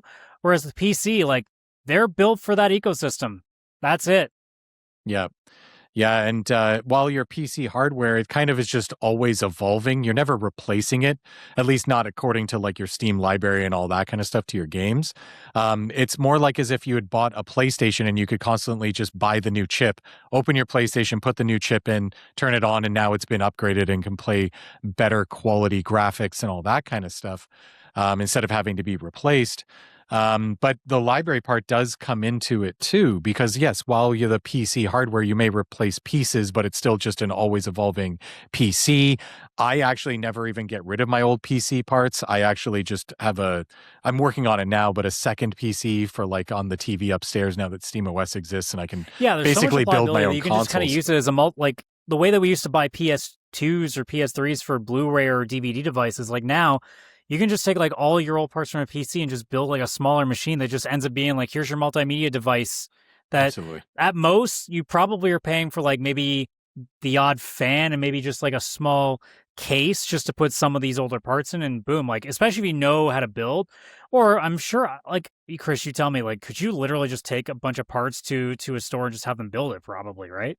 Yeah, that is a possibility. Not to mention, I'm sure somebody on Facebook Marketplace would do it. Yeah, 100%. Or everybody's probably got that one friend or family member too. Who's happy to, aka Chris. That's me. Oh my God, I'm there in a second. Actually, we have several of those friends. So we do actually have several of those friends. But the library too being future-proofed, again, this comes in where PlayStation recently, just to use them as a perfect example, They're getting rid of physical discs. So now, does that mean physical discs will or will not work? Will your previous library still be available for use on future consoles? The PlayStation 3 and Vita stores are actually being fully closed down. So if you haven't currently downloaded a game that you own on that system, how will you re-download it in the future? You won't. So if you're somebody who owns the, I think, digital copy of, say, the Teenage Mutant Ninja Turtles 4 remake, whatever that came out on PS3, that was digital only. If that's not downloaded on your PS3 right now, you better download it before the store closes, because you won't have access to the download file anymore. So you actually lose your library unless you download it in front of that. And then there's also the part where Sony, again, unfortunately, as an example, had their video store. And I know they're not games, but they do work the same. The license for the movies they had on their Sony Core or whatever it was called ran out on like 500 movies. They removed them from people's accounts, even though they had paid $25 or whatever it was to buy them. So there's nothing stopping any of these services, PC included, from just removing your library or removing access to it, whether it's shutting down a store or removing games because they lose a license. The only thing with PC is it hasn't happened before, and PC has been, like, Steam has been around since like 2004. So it's going on like 22 years, and no games have been just removed from people's accounts, or, like, hey, you don't have access to your games from before 2010. No, everything's still there. Whereas consoles, there's a very strong possibility you may lose access to your library. So if you have something like me, like Final Fantasy games, I love them dearly. I personally would never buy those on a console because I go back to them all the time. I just played through all like 15 games like the last few years. If that was on my PlayStation, for example, I may not have access to all those games right now. If it was on my Nintendo, yeah, I'd only have the ones I bought on Switch. Anything before that, I wouldn't have access to. Xbox is the only one that currently has access to all of them. And even then, I don't trust that it may not go away someday, or who knows. So, yeah, there is the library and the hardware to consider when it comes to future-proofing. And then lastly, we get to essentially just the bonus stuff that just makes those consoles unique. So it's more just like, here's our last selling point for each of them. And I'll just kind of go by each console. I'll say the things that I can think of. If Chris, there's anything you think that you can add, then let me know. Absolutely. I'll start with Xbox. Obviously, its selling feature is Game Pass. It is the Purely. best subscription deal that is on the market. Yep. Also, their quick resume feature is a pretty big deal. Like, I do like what they do with quick resume a lot. They do it really well because PlayStation has it, which we'll obviously mention. But no other console has multiple game quick resume. It's always one game. Oh, sorry, it's Switch too. Same as the PlayStation. One game is thing. Even Steam OS, if you have a Steam Deck or Steam OS PC like I got, you can suspend one game, but it's always one. So yeah, Xbox really broke the mold with that for sure. I mean, even their cloud gaming it's good for what it is. I mean, obviously they're the leaders in that right now. We'll see how that goes over time, but yeah, like obviously their big selling feature, and it's been for a while, was Game Pass. Is why they were at some point considering just putting Game Pass on everything. Yes, and now that seems to be turning around. But that was the big feature that it still has. Especially it also is kind of like not a big favorite in feather in its cap because, well, if you have a PC, Game Pass is there too. It is. So it is. But I mean, for a cheaper experience, yeah, that's the selling feature of the Xbox console versus PlayStation. Its Game Pass library is way better than Sony's PlayStation Extra. Yeah. Anything else on the Xbox I'm missing? Yeah, one thing that I think is important is the Xbox Play Anywhere. So that is where if you buy the Xbox version, you get the PC version on the Xbox app, but for free. So it's kind of like what PlayStation used to do if you bought a PS4 version of, or maybe it was PS3, I can't remember, but it was like you bought Sly Cooper 4 and you got the PS4 and Vita version of the game at the same time. Xbox has something very similar. And while we're talking about somebody who would be just buying one console, obviously getting it on two different locations for just one purchase doesn't seem very advantageous. But to me, it really helps with that future proofing. If you have an Xbox now and you buy a bunch of games on the Xbox store, and then you one day in the future decide that you're going to build a PC, or even maybe you just want a PC handheld on the side, like with that ROG Xbox Ally and stuff like that, your games will be there on that Xbox app without having to rebuy them. So while you may not use it now, it really does help with that future proofing if you are somebody who buys games on the Xbox. For sure. PlayStation wise, their DualSense controller is still the coolest controller on the market. Absolutely. Haptic feedback with the games that use it well is fantastic. It's a great experience. Yeah, it's still the coolest Even controller. though they are still slacking a bit on it, they still have arguably the better, like, for our age, exclusives on the market. Nintendo, I think, owns that more on the family-friendly market, but in terms of, like, adult, like, T14 and up stuff, it's still, PlayStation is still the kings of it, regardless 100%. of the fact that they are kind of lacking as of recent. But, like, if you take their entire library between PS4 and up, it's still better.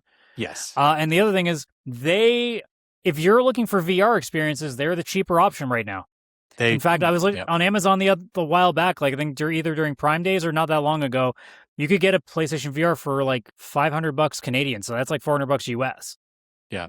So like there are experiences where you can get some, if you're interested in the VR scene, like that is an option for you.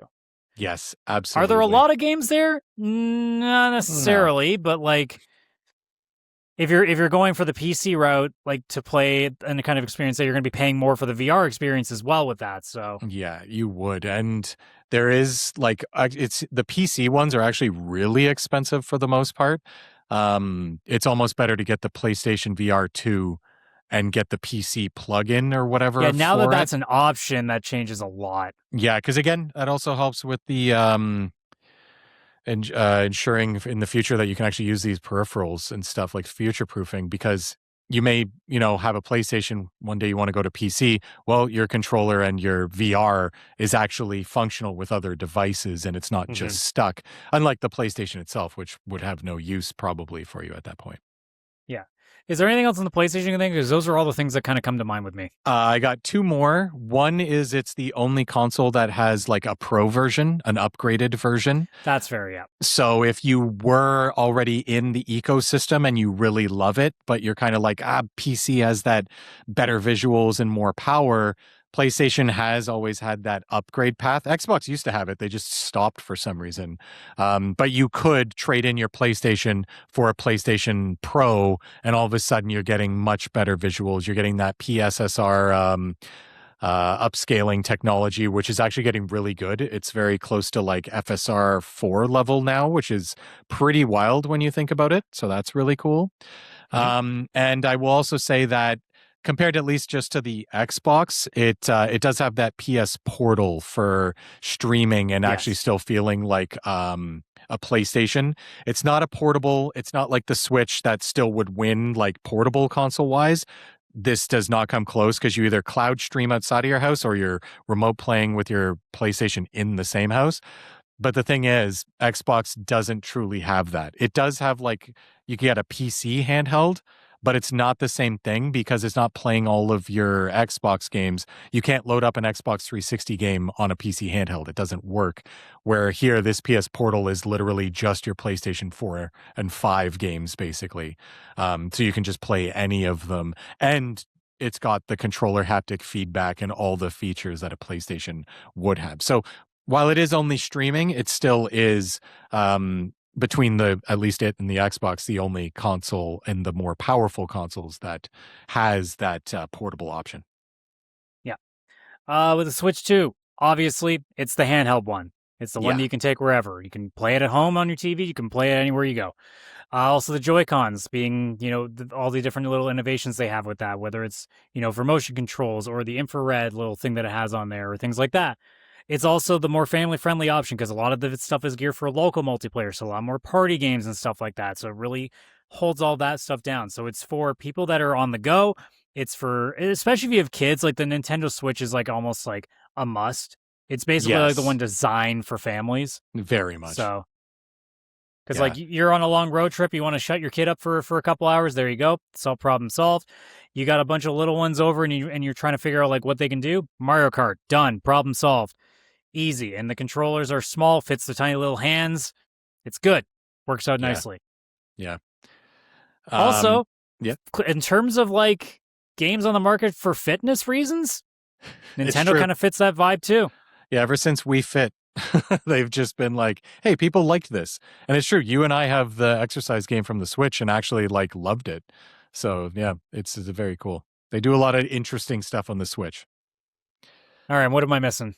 So just a couple things. One is we mentioned that it's the most affordable online service, but it's also the only one that you can truly do with multiple people. PS5, we didn't mention it. It has console share where you can basically have two consoles logged in as two different people and they can download each other's library.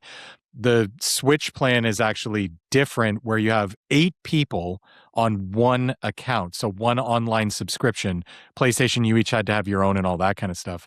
So you can have 8 people on one online subscription, and anybody in that, you can lend your digital games to each other, which is pretty wild because Xbox, PlayStation, you can't just like lend digital games to people in this way. So it is very neat that you have to do it in person. They're trying to be very old school with it.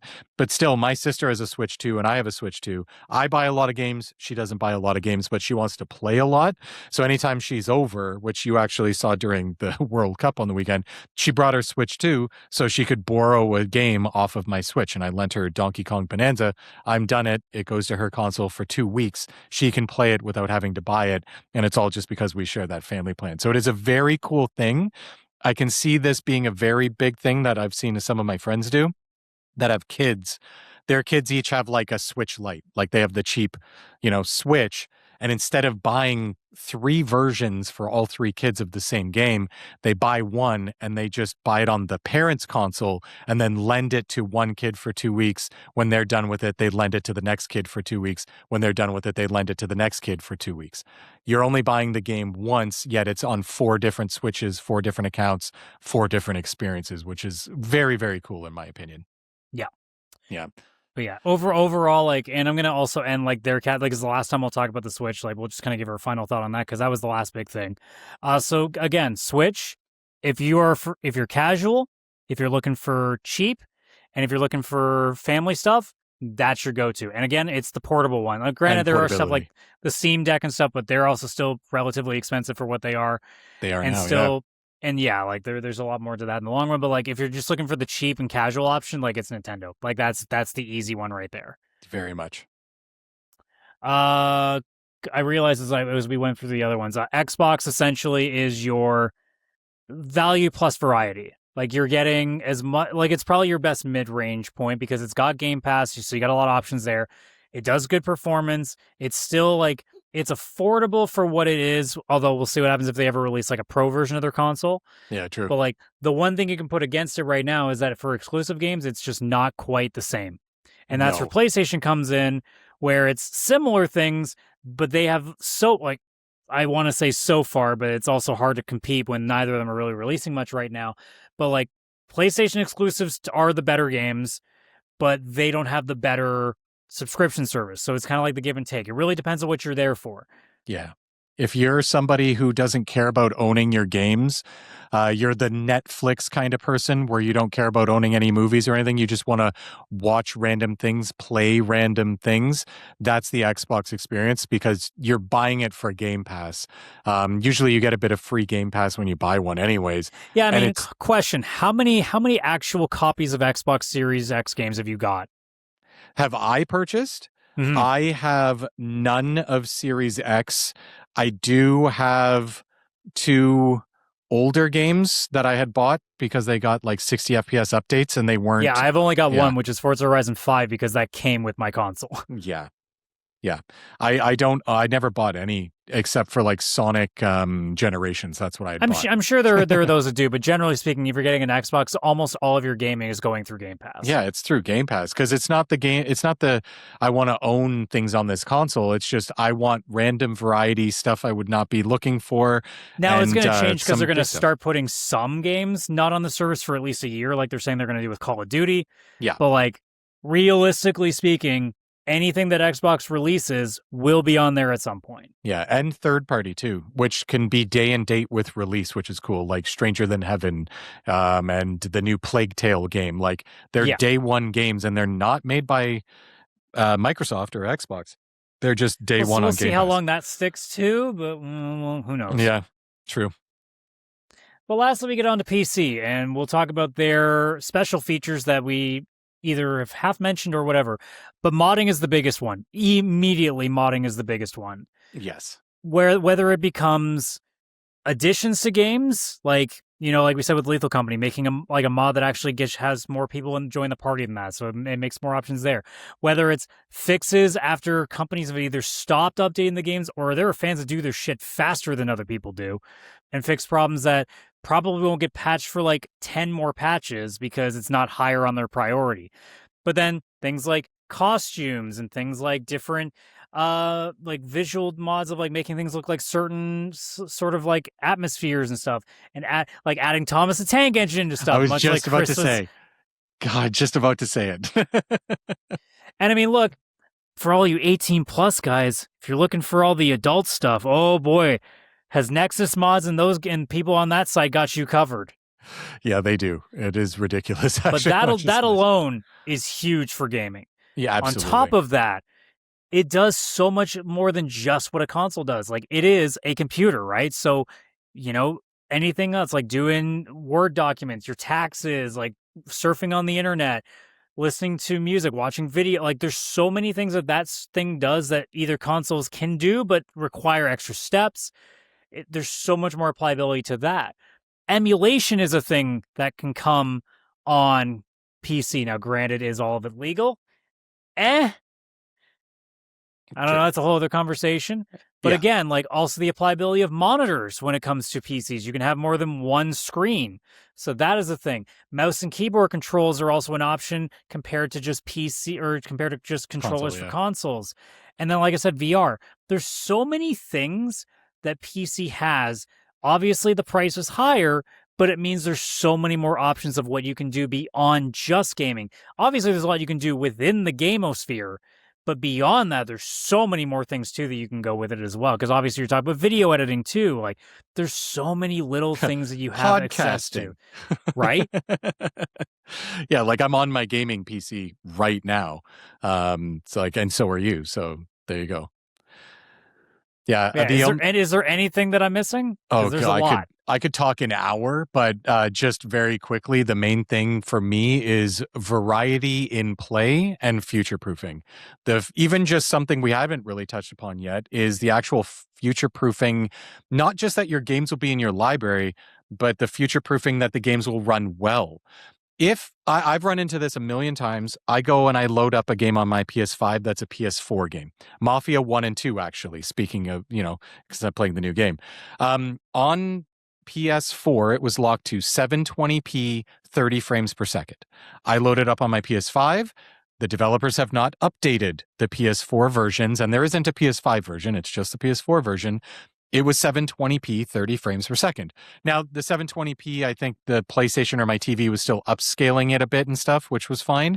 But the 30 frames per second was locked, even though a PS5 could probably play Mafia 1 and 2 at like 4K 60 frames per second, or at least close. Maybe a bit of it upscaling. But nobody's gone and updated the game. On a PC, I also owned those copies. Well, actually, I didn't, but I bought them in the Steam summer sale once I realized the PS5 was fucking me over. I bought them for like $3 or whatever the heck they were, and then I got to go into the settings and change them. When you build a new PC or get better hardware, you can always set the games to the appropriate settings, bigger resolutions, better settings going from medium to high, high to ultra, etc. Or maybe your PC, you don't upgrade it and it's been a long time, but at least the games you can then also downscale their resolutions or their settings, put games to low. Yeah. Like I also said, there's the variety of how you play, especially with Steam OS now, which I've come to realize, or the Steam machine, which is kind of where all of this is coming from. You can play PC games on a PC handheld. You can play them at a desk with a keyboard and mouse and monitors, or you can have it hooked up to a TV with Steam OS and treat it like a very powerful console. all of those are something you can do, and I have all three options in my house, but it's the same games on the same library, no extra stuff. So I can play at a desk, a TV, or I can bring a handheld with me to the park and play my PC games there. Yeah, the immediate upside to me has always been once you have a second monitor, everything changes because now you have something that you're gaming on one side, and you have like Discord or a browser window or your Spotify, so your playlist is right there, and you don't have to hit your home button, then go to this screen, then go to that screen, hit that option. Okay, there's that. There's so quicker quality of life adjustments that does that isn't there in other things. The trade-off, which is the biggest thing with PC, is it has the highest barrier of entry, both in terms of price and in terms of knowledge. Yes. If you are willing to put in the time and money, but specifically the time, because money is always going to be a factor in everything. But if you are willing to put in the time, if you don't already have the knowledge to learn, and believe me, there are plenty of places that will help you do that, whether it's how to troubleshoot stuff, how to, like, what certain applications you'll want to use on the thing to make things even easier to use. Like, all these different things are available to you. If you're willing to put the time in, it becomes way worth it in the long run. I obviously grew up with computers, so I slowly just learned the new stuff as it came into play. But, like, even once in a while, I still go to whatever subreddit for something, and all of a sudden, here's this massive, like, page of people being like, actually, here, use this for that. Or there's YouTube videos saying, here's exactly how to fix this problem. Like, there's all these different things that are there for you that can help you either learn or fix something. Yeah. I still get Steam Award points for workaround for a blank cutscene at the beginning of Final Fantasy V on Steam to this day. And I made that comment 11 years ago. And still about once a month, somebody responds still to that comment saying, oh my God, this saved me in 2026. So there's so much out there. It's really crazy. Yeah.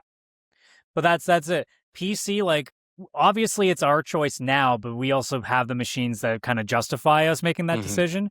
So if you have the money and you're willing to put the time in, this is easily the option to go for. That being said, we are living in the year of our Lord 2026 where everything is penny pinching right now.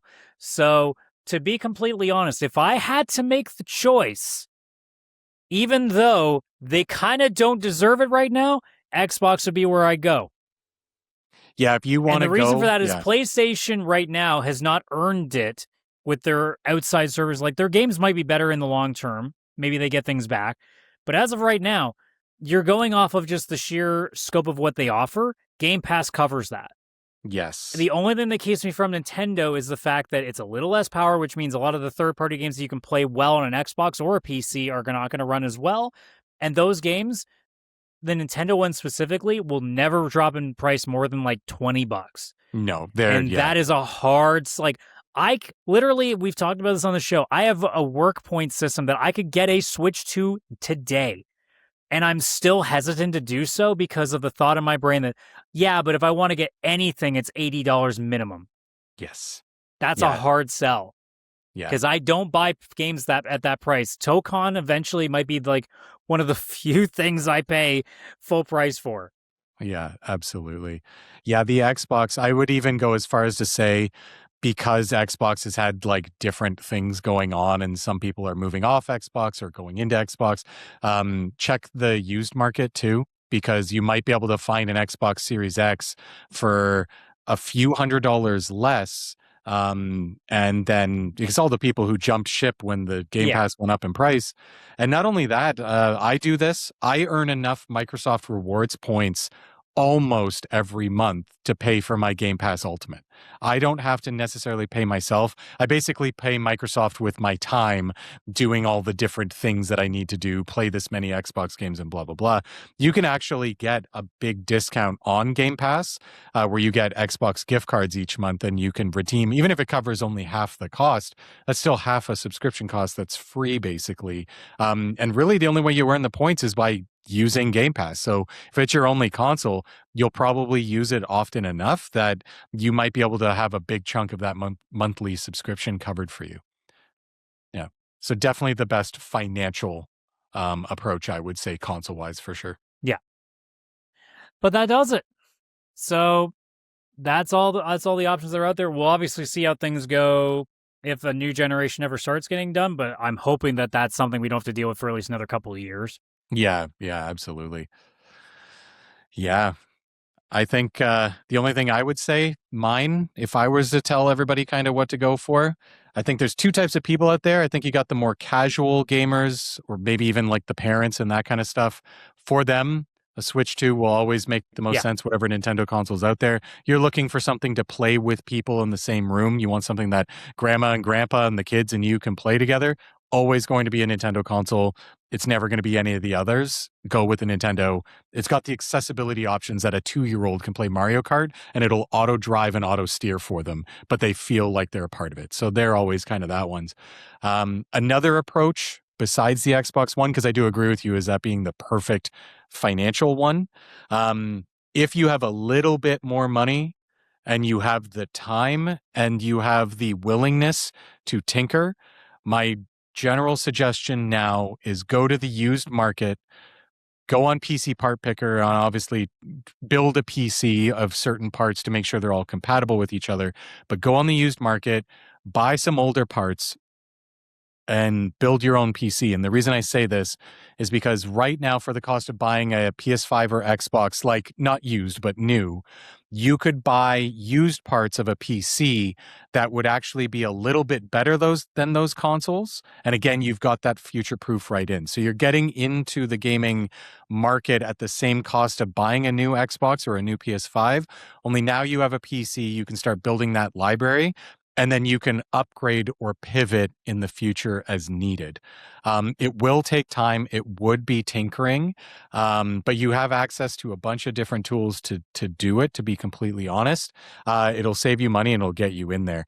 My only other Not to mention too, like even going to a store, there are places that will have open boxes of free builds that for like somewhere anywhere between like $300 to $500 less, you might be able to still get a decent machine just because it's already been like it's either like partially used or it's just doesn't have a box anymore, and it's just a matter of like dealing with that.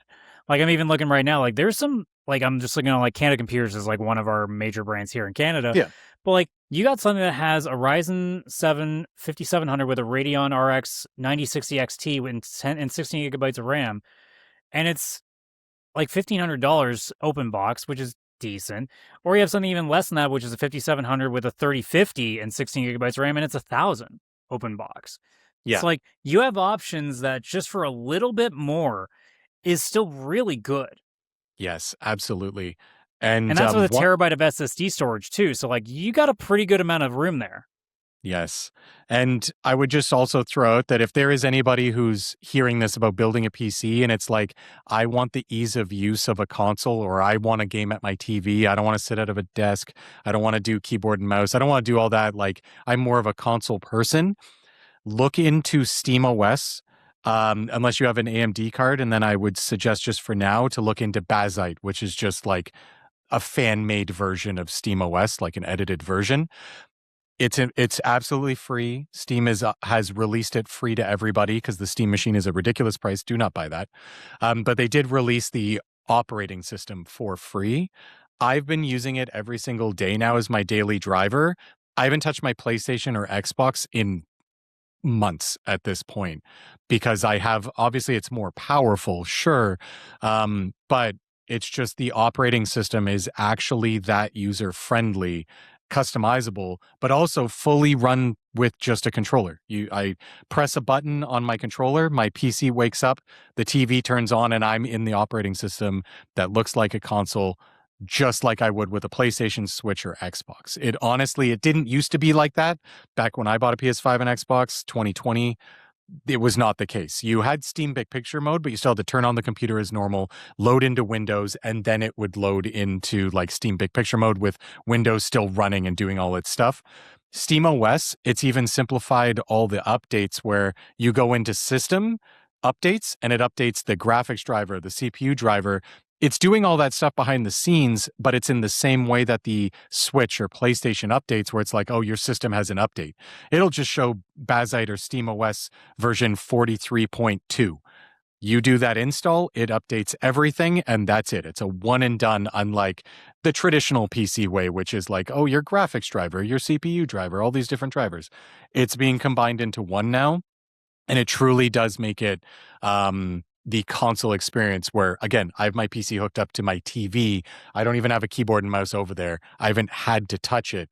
And I've got 3 different controllers hooked up that I just can play games with like it is a console. So it is something that you can also look into if you're looking to kind of create your own, because that kind of is an option. You can build your own console now instead of being stuck with going with one specific one in a way. Yeah. Yeah. That's probably what I would suggest to people, but who knows? Well, I think we covered the bases. I think we did. It's a lot. It took us nearly 2 hours. Well, I guess it was more like an hour because we started at like somewhere. Well, like hour 10, 15 minutes. Man, I think we covered what we needed to, though. Yeah, we did. But anyways, so moral of the story is don't buy a Google Stadia. Yeah, don't do that. Oh my God. If Google ever makes another console, never buy it. No. They abandon their projects so quickly. That's not even like a 7-year later project. I remember when that thing came out and I'm like, man, like that's going to be the future. And then like, do you remember, what was that name of that console? The OnLive. Remember that? Oh, the OnLive. Yeah, I do. Oh, wow. God, I hadn't thought of that in a while. I remember how big a deal that was and how quickly that went away. Yeah. Gosh. Like Stadia wasn't far behind that. No. But again, that went away, and if you bought games on there, actually had to buy the games on that, they're gone now. So that was a fun experiment. Yep. God, I'd never buy a Google console if they had one. Well, good thing when Google buys up somebody, then we're like, shit. Yeah, the Google buys Sony. I'd be like, the fuck. Amazon PlayStation 5 and the Google fucking Switch to. Oh, shudder. Ooh. There you go. Chris just had some nightmares. Well, I think it's the perfect way to end the show on by Chris having some nightmare fuel. Always the best way to end this show.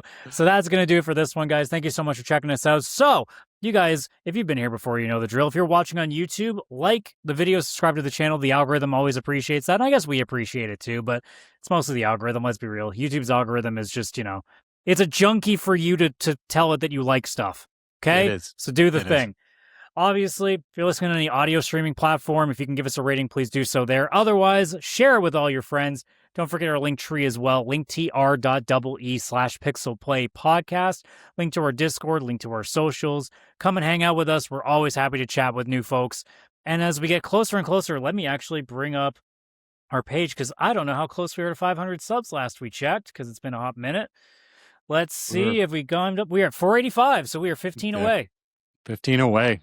So we're 3 episodes from 250, and we're 15 people away from 500 subs on YouTube. So, hey, a couple of journeys are getting up there. So they are. We are getting really close. Holy macaroni. Absolutely. So we will see you on the next one. Kaylan should be back by that point. We miss so you, hopefully Kaylan. we'll be back to a 3-piece trio again, and we will see you. Oh, I almost forgot. Side quest.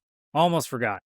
This week, Chris and I did a top 5. Now that GDQ is over, we did our top 5 speedruns that we saw from this year's Summer Games Done Quick. So if you have missed it and you're looking to know what ones were the best ones to watch, we did do a top 5 there. We also did talk about a few other ones that, were honorable mentions as well. So if you do want to see stuff that you should be watching over top of everything else, there's a video for you in a couple of days when that releases Friday. But anyways, I've talked enough. So we will see you on the next one. So take care, everybody, and bye-bye for now.